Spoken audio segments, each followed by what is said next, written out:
Hi friend, फिर से स्वागत है आपके अपने यूट्यूब चैनल पे। आज हम पढ़ेंगे Delhi police constable previous years paper 2020 जो कि 2 दिसंबर को हुआ था। इससे पहले हम 1 दिसंबर को होने वाले तीनों क्वेश्चन पेपर पढ़ चुके हैं। अभी 2 दिसंबर को होने वाला पहला पेपर है जो कंप्यूटर से संबंधित है। तो इसका पहला क्वेश्चन है, क्वेश्चन नंबर 1, पीओपी एक ईमेल संबंधी प्रोटोकॉल है। तो पीओपी का पूर्ण रूप क्या है?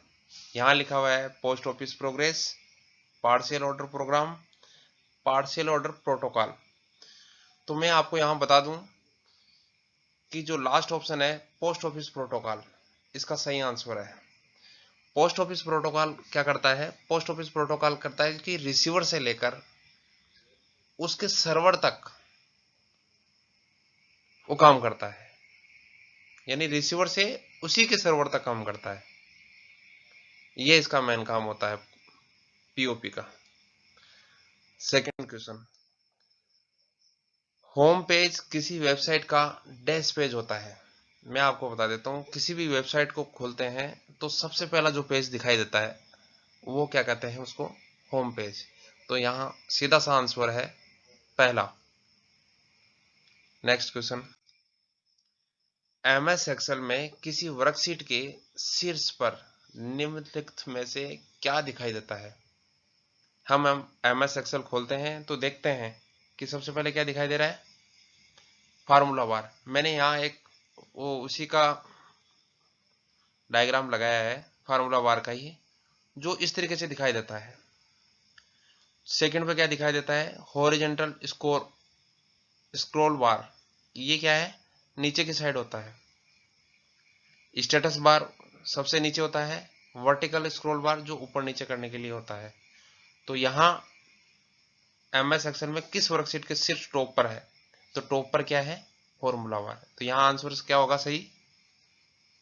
Formula bar.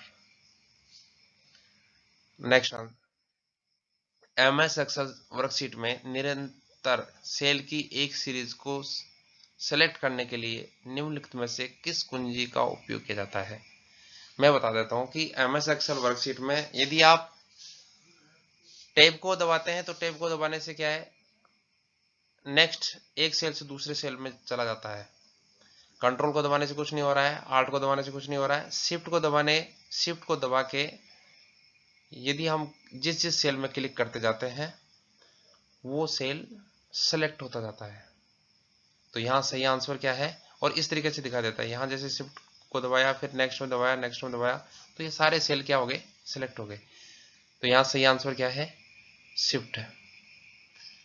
नेक्स्ट, इस क्वेश्चन में देख रहे हैं कि एमएस वर्ड में निम्नलिखित में से कौन सा दृश्य विकल्प यानी व्यू ऑप्शन किसी डॉक्यूमेंट के कंटेंट को बुलेट पॉइंट के रूप में दर्शाता है? हम यहाँ देख रहे हैं कि व्यू में जाते हैं, व्यू ऑप्शन के अंदर जाते हैं तो दिखाई देता है read mode, print layout, web layout, outline और ड्राफ्ट। अब यहाँ हम देख रहे हैं कि प्रिंट लेआउट में क्या होता है? जब हम प्रिंट देते हैं तो उसमें कैसा दिखाई देता है? ये प्रिंट लेआउट में होता है। वेब लेआउट की बात करते हैं तो जब हम ऑनलाइन होते हैं तो कैसा दिखाई देता है? तो उसके लिए हम वेब लेआउट की बात करते हैं। ड्राफ्ट में हम कैसे बात करते हैं? ड्राफ्ट में जो कागज के ऊपर कैसे दिखाई देता है तो ड्राफ्ट में बात करते हैं। आउटलाइन के रूप में कैसे दिखाई देता है? जैसे डॉट के रूप में दिखाई देता है, बुलेट पॉइंट के रूप में। जैसे यहाँ मैं आपको बता दूं, यहाँ जैसे एक बुलेट पॉइंट लगाया और फिर कुछ लिख दिया, ABC कुछ भी लिख दिया, फिर बुलेट पॉइंट लिखाया, फिर बुलेट पॉइंट लगाया, फिर कुछ लिख दिया, जो भी है, तो इस तरीके से दिखाई देता है। तो यहाँ क्या है? आउटलाइन है जो बुलेट के रूप में दिखाई देती है। नेक्स्ट क्वेश्चन, क्रोम ब्राउजर में दाईं ओर प्रत्येक खुले टैब में जाने के लिए निम्नलिखित में से किस की बोर्ड शॉर्टकट का उपयोग किया जाता है? दाईं ओर जाने के लिए क्रोम ब्राउजर में कंट्रोल टैब का इस्तेमाल होता है।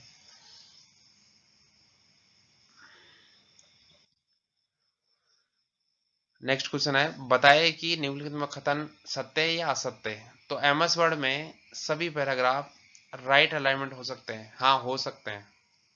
ये बात क्या है? सत्य है। ये बात क्या है?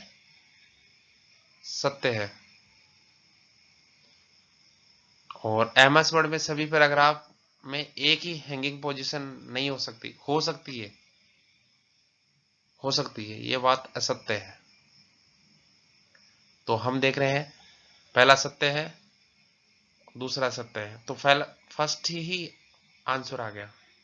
Next question, MS word table के बारे में निम्नलिखित में से कौन सा कथन असत्य है? तो पहले देख रहे हैं, एक रो या कॉलम के एकांतर सेल को मर्ज नहीं किया जा सकता। हाँ, एकांतर को मर्ज नहीं किया जा सकता, अलग अलग को नहीं मर्ज किया जा सकता। एक कॉलम के दो या अधिक क्रमागत सेल को मर्ज किया जा सकता है। हाँ, किया जा सकता है। यदि दो सेल कंटिन्यू होते हैं तो उनको मर्ज कर सकते हैं। यहाँ के देख रहे हैं कि ये नीचे देख रहे हैं कि एग्जाम डेट और ये नेक्स्ट वाला है, इन दोनों को मर्ज करना चाहिए तो हम मर्ज कर सकते हैं, या इससे अधिक भी होगा तब भी उसको मर्ज कर सकते हैं। और यदि एक ये होगा, एक लास्ट वाला होगा सेल, जैसे एग्जाम डेट और कांस्टेबल इन दिल्ली पुलिस है, तो इन दोनों सेलों को मर्ज करना चाहिए तो नहीं कर सकते। तो लास्ट जो है फोर्थ ऑप्शन, ये इसका सही आंसर है।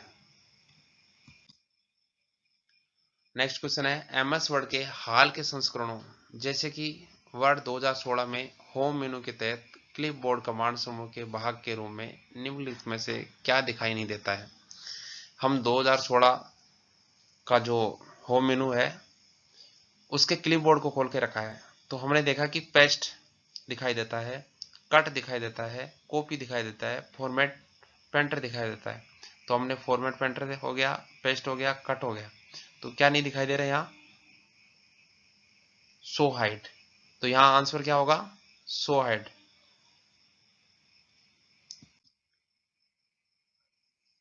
नेक्स्ट क्वेश्चन है, निम्नलिखित में से एमएस एक्सेल फॉर्मूला का परिणाम क्या होगा? मैं आपको बता दूं कि यहाँ सेलिंग क्या है।